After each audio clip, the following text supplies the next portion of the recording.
In the year 2010, Michael believed he had found what every man desires, a woman who would stand beside him through storms and sunshine. He was 30 years old then, successful in his small business, searching for stability, for a family of his own. That was when he met Evelyn. She was 27, a single mother raising her 4-year-old son, Daniel. Life had not been kind to her. The father of her child, a man named Owura, had abandoned her during pregnancy, disappearing without a trace. Since then, Evelyn had struggled, surviving through sheer grit and determination. But Michael did not see her as damaged goods, as some men might have. No, he saw her strength. He admired her resilience, her quiet beauty, her ability to smile despite hardship. To him, she was not just a woman. She was the kind of partner he had been waiting for. Michael pursued her, not with games or manipulation, but with genuine affection. Slowly, Evelyn's walls crumbled, and she allowed him into her life. Soon after, Michael and Evelyn married. At their wedding, Daniel stood proudly beside them, holding Michael's hand as though sealing the bond himself. Michael made a promise that day, not only to his wife, but also to the little boy who wasn't his by blood. He promised never to let them down. He kept that promise, or so he believed. In the years that followed, Michael gave everything. He enrolled Daniel in a good school, far better than he himself had ever attended. He established a business for Evelyn, funding it generously but never asking for anything in return. He only wanted to see her flourish. Evelyn bought her own car in 2021 and began building a house she claimed was for her mother. Michael encouraged it, proud of her ambition, proud of what they were building together. Their family grew. Together they had 2 more children, Nathan, then Grace. 3 children in total, and to anyone who saw them, they looked like the perfect family. Their home was filled with laughter, toys scattered across the floor, the warm scent of Evelyn's cooking, the chaos of children's cartoons humming in the background. Michael worked hard every day at his business, but he never neglected his family. And Evelyn, busy as she was with her own shop, seemed equally committed. Their marriage was, by all appearances, strong and unshakable. But appearances can be deceiving. Michael began to notice her frequent absences. At times, he would stop by her shop unannounced, only to be told she had stepped out to check on materials. The excuse became routine, always the same words from her employees. He never questioned it, not then. He trusted her. Still, there were moments that unsettled him. Evelyn often stayed up late at night, staring at her phone, a faint smile curving her lips before she quickly locked the screen when Michael stirred. She claimed she was texting friends or family, and he accepted that explanation. Why wouldn't he? She was his wife. But the first true crack appeared one quiet night. Daniel, now older, almost a teenager, shook Michael awake. His face was pale, his eyes wide with terror. "Daddy," he whispered, "there's a man in the house." Michael's blood ran cold. He jumped out of bed, searching every corner of the house. The doors were locked, the windows secured. Nothing seemed out of place. Evelyn told him Daniel was just having a nightmare. She soothed the boy, telling Michael not to make a fuss. But as Michael returned to bed, his mind racing, he noticed something Evelyn hadn't: the front door. It was unlocked. Michael wanted to believe it was nothing, just a child's nightmare. He convinced himself of that explanation, because the alternative, that a stranger had been inside his home, was too chilling to accept. Life went on. But trust, once cracked, begins to splinter in silence. He would stop by her shop unexpectedly, only to be met with the same nervous smile from her workers. "Madam just stepped out to get materials," they always said, the words sounding rehearsed, mechanical, too perfect, too polished. Evelyn had excuses for everything. When Michael asked why she wasn't at work, she claimed she was sourcing items, meeting suppliers, visiting customers. Her voice was always calm, steady, and convincing. And Michael, bound by love and blinded by trust, nodded along. Still, little things gnawed at him. He would find faint traces of perfume on her clothes that weren't the ones she usually wore. Sometimes, when she came home, her hair was slightly damp, as though she had showered elsewhere. Once he noticed a faint scratch on her neck. She brushed it off, saying it was from Nathan when he played too rough. But Michael wasn't entirely convinced. One evening he arrived home earlier than usual. Evelyn wasn't there yet, though she had claimed she was closing the shop early. He waited, pacing the living room. Hours passed. When she finally walked through the door, her eyes widened in surprise. "I thought you'd be working late," she said quickly. Michael studied her face. There was no guilt there, only composure. Too much composure. He asked where she had been, and she smiled softly, repeating her usual excuse. "Suppliers," she said. It took longer than expected, and once again, Michael chose to believe her. But Daniel saw more than his stepfather did. The boy had grown quiet, withdrawn. At dinner, while his younger siblings laughed and played, Daniel often sat silently, pushing food around his plate. One night, after Evelyn tucked the younger children into bed, Michael found Daniel awake, staring at the ceiling. "Son," he asked gently, "what's on your mind?" Daniel hesitated, then whispered, "Mom goes out at night sometimes. She thinks I don't hear, but I do. She leaves when you're asleep." Michael felt his stomach turn. "Are you sure?" Daniel nodded. His young voice trembled. "There's a man who comes sometimes. I heard them talking in the kitchen once. I think he's the same man I saw that night." Michael's chest tightened. He wanted to dismiss it, chalk it up to a child's imagination again. But Daniel's eyes were serious, his tone desperate. A knot of unease formed deep within Michael, but still, he said nothing to Evelyn. Instead, he chose silence, hoping the problem would vanish on its own. At work one day, Michael overheard a conversation between two employees. One of them spoke of betrayal, of how he had secretly conducted a DNA test on his children after suspecting his wife of infidelity. He laughed with relief, saying the results proved he was indeed their father. But for Michael, the story struck like lightning. It was as though a door opened in his mind, one he had kept firmly shut. Doubt flooded in. Evelyn had been with another man before him. What if she had never truly let that man go?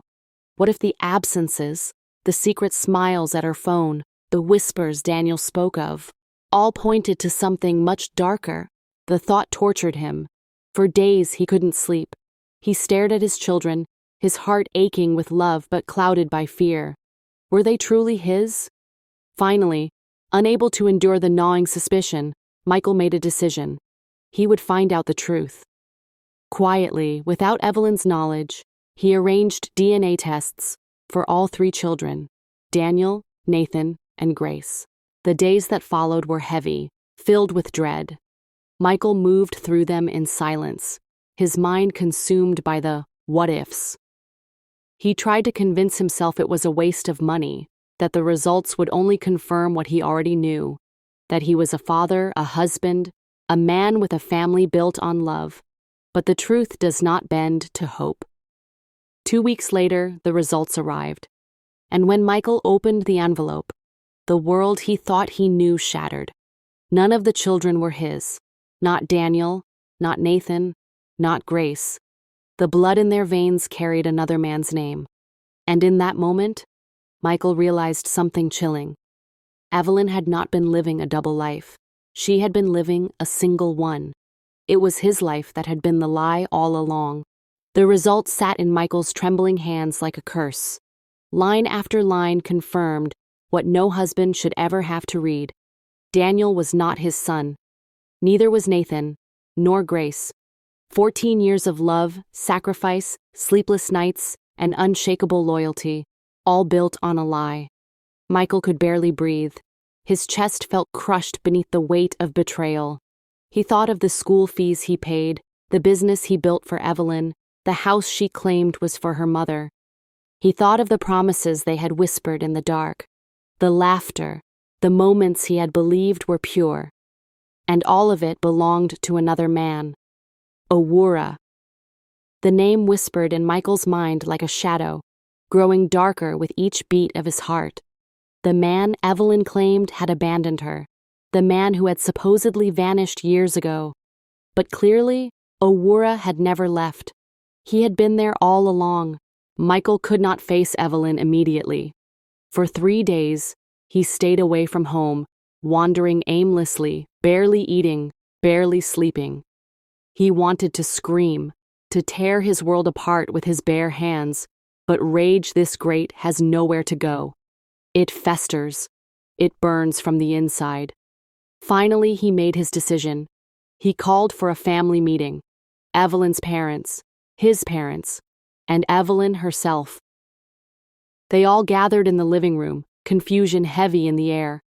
Evelyn, dressed neatly as though nothing were amiss, smiled at everyone, though there was a nervous edge to her composure. She did not know what was coming. Michael sat silently for a moment, staring at her with hollow eyes. Then he placed the envelope on the table. "Read it," he said.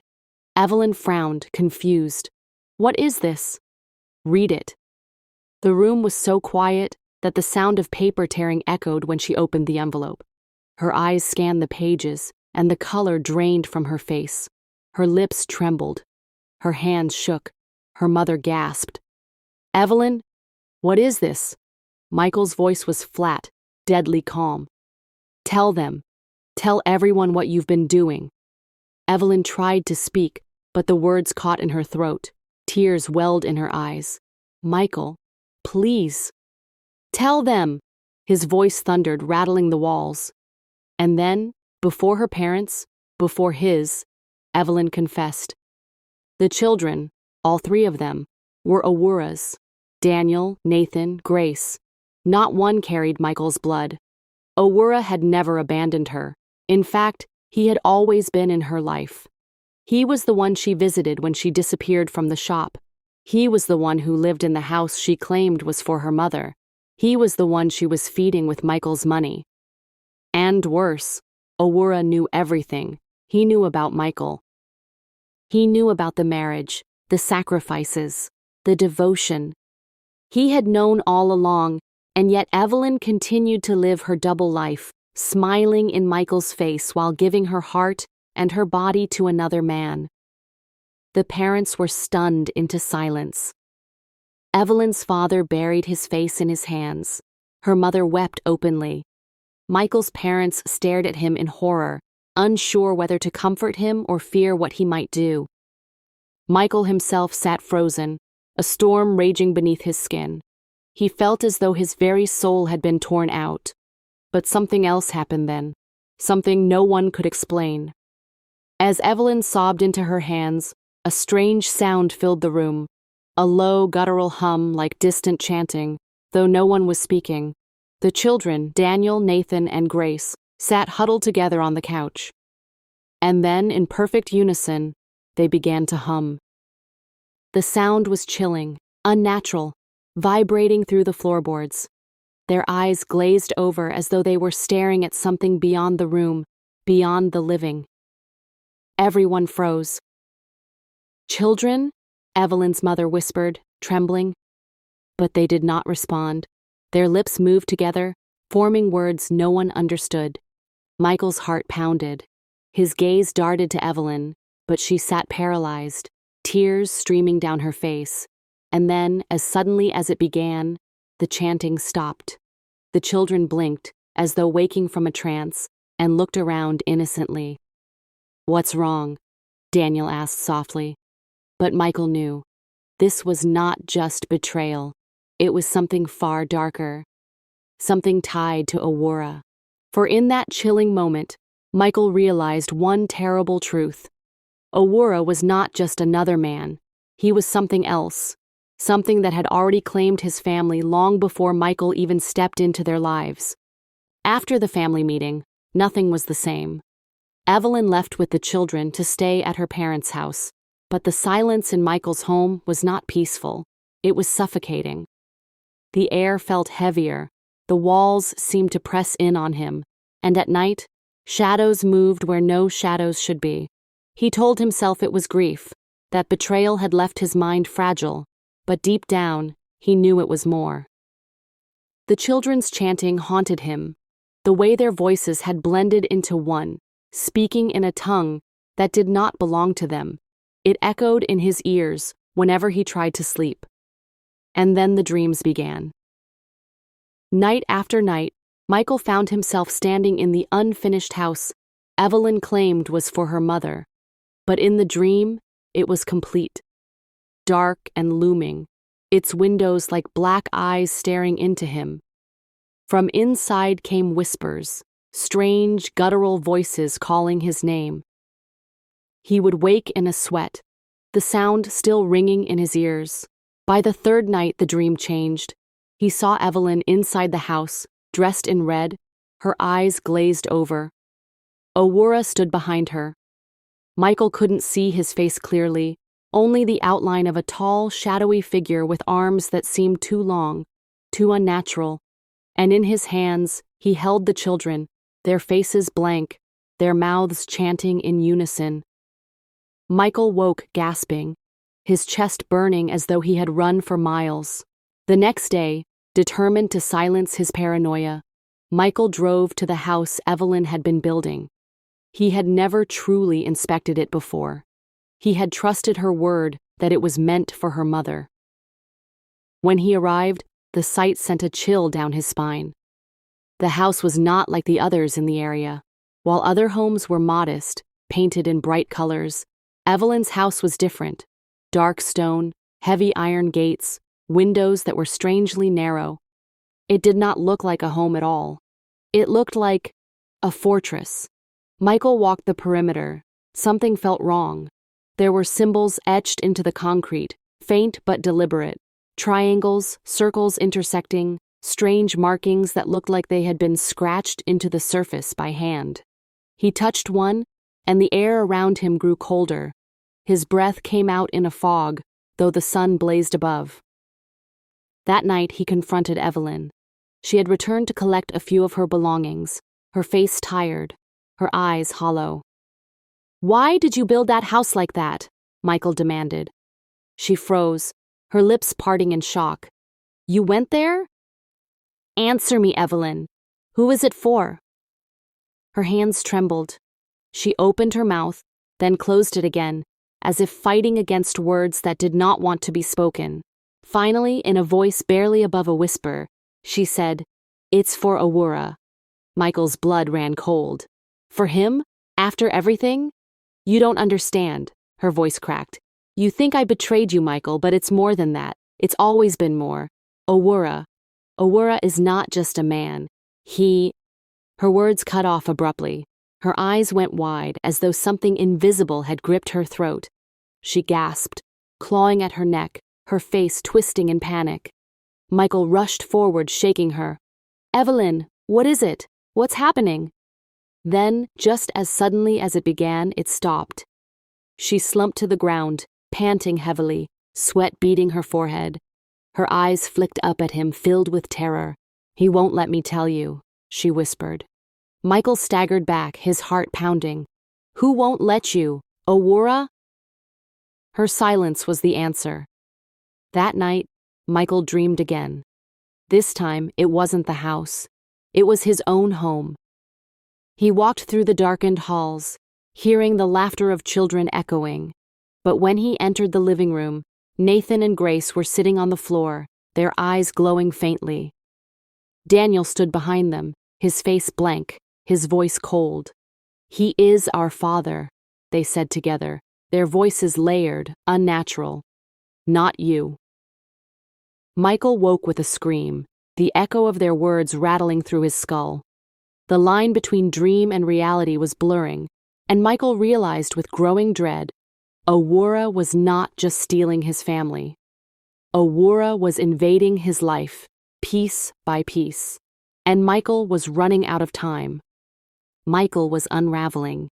Everywhere he turned, he felt Aurora's shadow, It was in the way Evelyn flinched when the man's name was spoken, in the way the children seemed to grow quieter when Michael entered a room, their eyes too knowing for their age. It was in his dreams, in the heaviness that clung to his home like an invisible fog. And yet, no one else seemed to notice. His parents urged him to stay strong, to move on from Evelyn and focus on his business.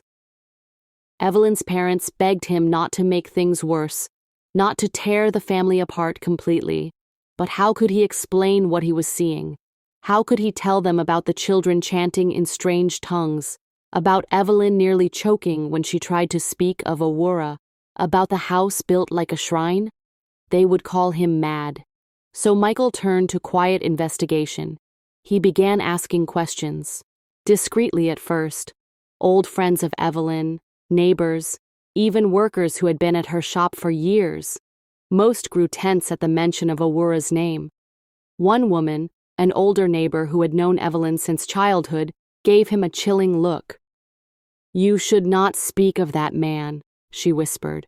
"Not at night, not anywhere close to where his children live." Michael's skin prickled. Why?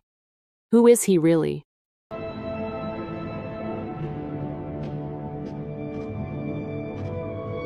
Evelyn, I still love you.